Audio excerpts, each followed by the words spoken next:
Okay, here we are outside the loading dock. We've got the floor marked out for TP11KAC-D direct drive 11,000 pound lift. As you can see, the manual calls for 137 1/8 of an inch. So it looks like we've got that here. We've marked it out with some red spray paint, marking paint, so to give you an extreme example. Next we're going to unpack it. So what we want to do is get this lift about 12 feet off of the back wall of any shop, because there's a if you have a workbench there, you'd want to have space for the bench and space for the body to walk through if need be.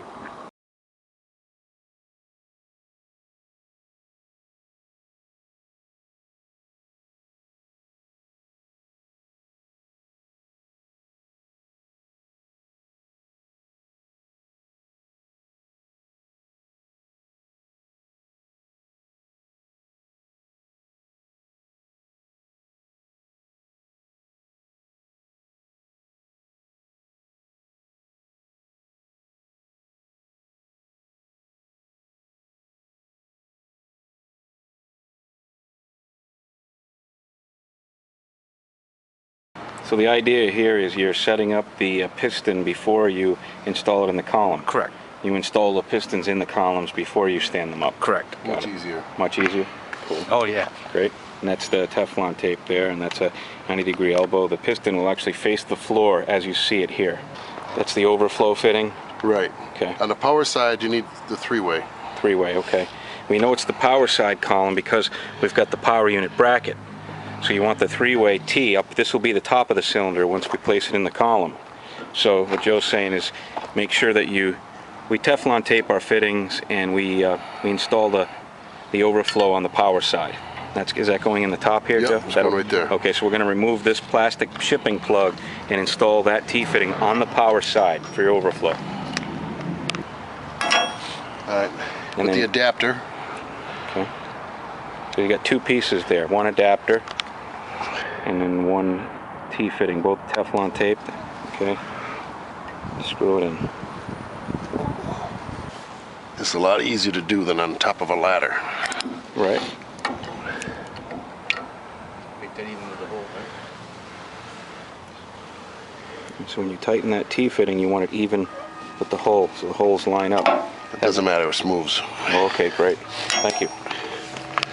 Okay, we're installing the piston in the column. So be careful as you slide the piston up through, because you have that T-fitting already installed. Okay. Using a pair of snap ring pliers. Take off the snap ring. Spacer goes in the middle right there. Just like that. Got it. Other spacer other side. Got it. Washer. Washer. So this lift came in on a freight damage run, so we're using it as an example. So if you get a lift from us, you more than likely won't see this kind of damage. Thank you. But that's installed. Piston is in. You scroll down to the other end here, 90-degree elbow. Now we're going to attach the piston. Okay, we're going to extend the piston and attach it to the bottom of the carriage before we actually hoist the lift into position. We're connecting the end of the hydraulic cylinder to the carriage. Now, watch it. I'm going to step back, let these gentlemen do this. Keep going. What do we got down here? Got a lot. Okay, you might have to go on the other side. Yep. And lift up on that piston. So Billy's going to head back to that end, hold the piston up. Joe, you're going to catch on this side. Alright, I'm starting to get to it. Alright, see right here? Very easy. I'm just lining up the piston hole at the bottom of the thing. Okay, so Carriage. So the pistons came through. Yep. There's your threaded end. Puts on the the lock nut, and then the jam nut. Now we've got the hydraulic cylinder bolted to the bottom of the carriage, and we're going to show you simply how we extend this down. We've released the safety. You can hear the air coming out. Just pull it right back to the base. This way when you go to stand the post up, you got all the weight down at the bottom.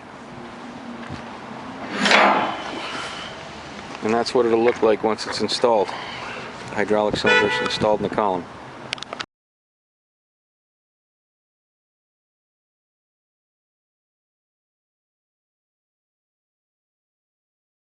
Ready? Yep. 3/4 inch carbide masonry auger on a rotary hammer. Okay, so now we have a hole drilled. What we like to do is put one bolt in right away, and then that'll hold the column in position for us. That way if we bump into it or something, so we do that right away.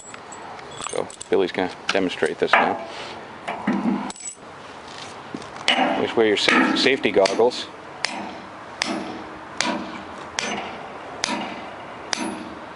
It looks like the concrete's not too bad here. No. Now he's going to Drill the opposite end. drill the opposite end, make sure we stay in square. These anchor bolts are supplied to 3/4 inch. Okay. What happens when it pulls it up, these expand down to here, locks it in. Got it. You want to always make sure you have at least no less than this when you put a lift in. About an inch of bolt coming through. Because you want to have a good 3-4 inches.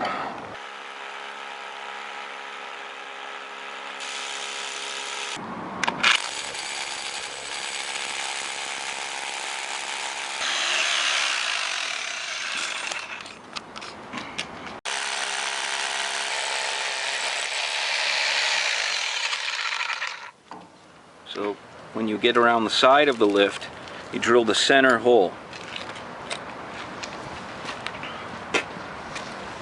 6 anchors altogether.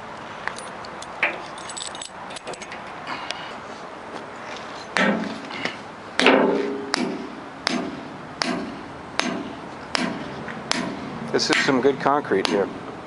Doesn't look that great, but it is. It's alright. Okay. Bill's using some of our shims. Okay, try that. Okay, this is the second column.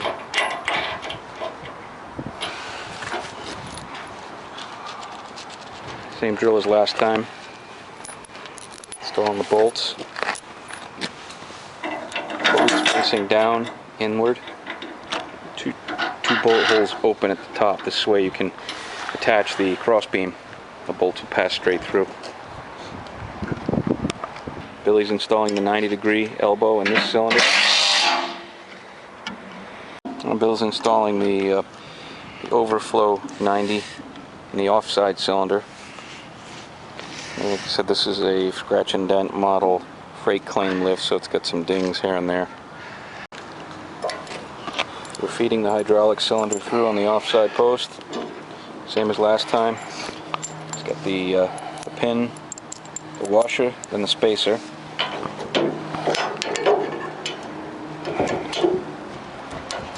Hands crooked. There we go. Okay. Ready? Mm-hmm.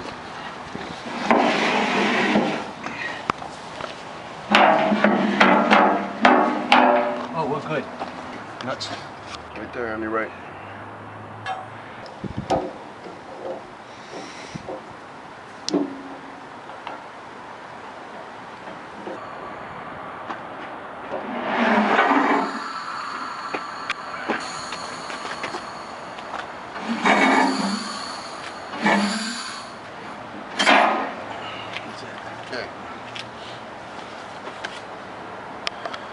Okay, we have the offside post in position.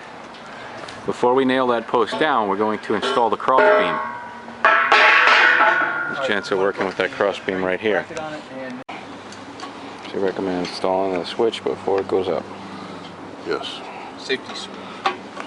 Auto safety shut-off switch. Alright, we're installing the top beam Usually 2 ladders will do it, but we have a forklift, so Saturday we're saving our backs.